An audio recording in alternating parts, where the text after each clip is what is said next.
तो जी जैसे ही मैं सिंगापुर एम्बेसी के अंदर गया, तो वहाँ पे अगर आप पहले चल जाओगे तो आपको खड़ा कर देंगे, जब आपका टाइम पूरा हो जाएगा फिर आपको अंदर जाने देंगे। अगर आप थोड़ा लेट चल जाओगे फिर आपके लिए भी मसला बन सकता है। आप कोशिश कीजिएगा आप सेम टाइम पे जाइएगा।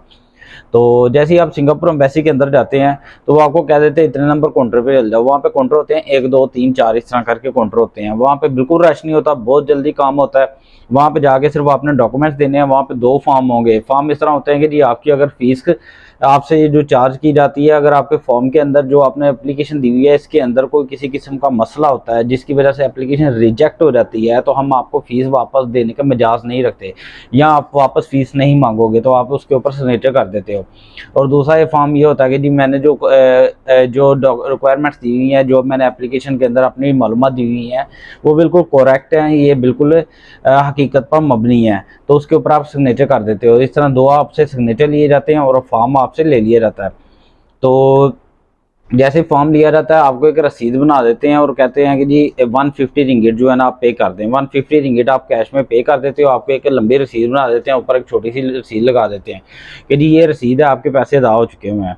तो जैसे ही ये रसीद बन जाती है आप वापस आ जाते हो। आपने ईमेल भी दे दी हुई है, कंपनी लेटर भी दे दिया हुआ है, आपने बैंक स्टेटमेंट भी दे दी हुई है। बैंक स्टेटमेंट पाकिस्तान की हो, बैंक स्टेटमेंट मलेशिया की हो, किसी भी बैंक की स्टेटमेंट चल जाती है।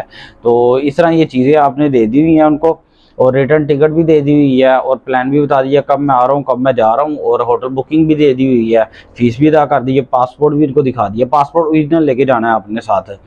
तो ये चीज़ें करने के बाद जब आपको वो स्लिप दे देंगे आपने घर आ जाना है। जब मैं वापस आ गया था घर, ये 3 दिन बाद मुझे वीज़ा आ गया था, मुझे ईमेल आ गई थी कि जी आपकी एप्लीकेशन अप्रूव हो चुकी हुई है। एप्लीकेशन कैसे अप्रूव हुई है उसका तरीकाकार ये है कि जो उन्होंने मुझे पहले दिन से ईमेल भेजी थी जिसके अंदर मुझे अपॉइंटमेंट का नंबर दिया था, उसके अंदर एक रेफरेंस नंबर था।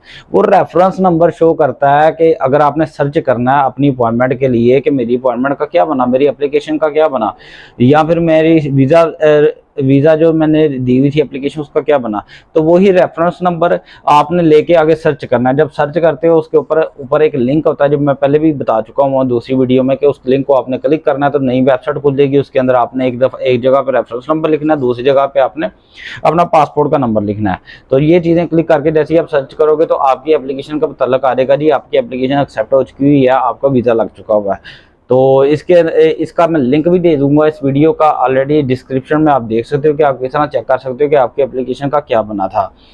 तो 3 दिन बाद उन्होंने मुझे कॉल भी की थी। उन्होंने कहा जी आपने चेक किया अपना रेफरेंस नंबर? मैंने कहा नहीं मैंने चेक नहीं किया, मुझे तो ये था 5 दिन बाद चेक करना है। तो कहते जी आपका वीज़ा अप्रूव हो चुका हुआ है, तो आप चेक करो। मैंने चेक किया, यार मेरा थोड़ा मसला आ रहा था, मेरा लॉगिन नहीं था हो रहा, रेफरेंस नंबर और वो जो पासपोर्ट का नंबर था उससे लॉगिन नहीं था हो रहा। मैंने कहा जी मेरा लॉगिन नहीं हो रहा, ये मसला आ रहा है। तो वो कहते हैं अच्छा हम दोबारा आपको अभी ईमेल कर रहे हैं। तो उन्होंने दोबारा उसी वक्त मुझे नए रेफरेंस नंबर के साथ ईमेल की, मैंने वो नया रेफरेंस नंबर लगाया और साथ पासपोर्ट नंबर लगाया, तो मेरा वो वीज़े का स्टेटस शो हो गया कि वीज़ा लग चुका हुआ है। उसको आप डाउनलोड कर लोगे, वीज़ा आपके पास आ जाएगा। इसे ई वीज़ा कहते हैं। तो जी ये आपको कंप्यूटर स्क्रीन पर नज़र आ रहा होगा कि ये है जी वीज़ा सिंगापुर का वीज़ा। इसको आपने डाउनलोड कर लेना है, इस तरह पेपर के ऊपर आपने डाउनलोड कर लेना है। इस पेपर को आपने ले जाना है इमिग्रेशन के पास, सिंगापुर की इमिग्रेशन के पास। जब आप सिंगापुर के बॉर्डर पे जा रहे हो बाय रोड, अगर मलेशिया से सिंगापुर जा रहे हो तो वहाँ पे ले जाइएगा। अगर आप फ्लाई करके जा रहे हो एयरपोर्ट पे उतर रहे हो तो वहाँ पे ले जाइएगा। और इसके साथ एक और होता है ट्रैवल कार्ड या पास कार्ड होता है, उसे कहते हैं, वो डॉक्यूमेंट आपने साथ जरूर लेके जाना है। ये 2 चीज़ें होंगी तो आपको सिंगापुर के अंदर एंट्री देंगे।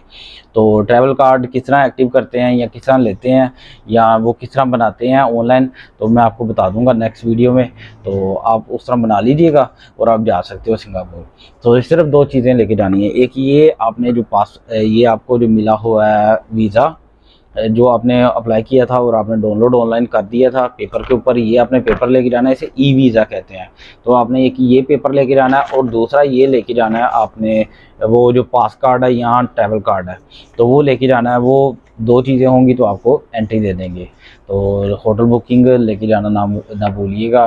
तो साथ कुछ शो मनी होनी चाहिए, तकरीबन 200 से 300 इनका सिंगापुर डॉलर। तो अगर आपका प्लान है 2-3 दिन रहने का, अगर ज़्यादा दिन रहने का तो उस हिसाब से आप मल्टीप्लाई कर लीजिएगा। तो जी ये छोटी सी वीडियो थी मेरी।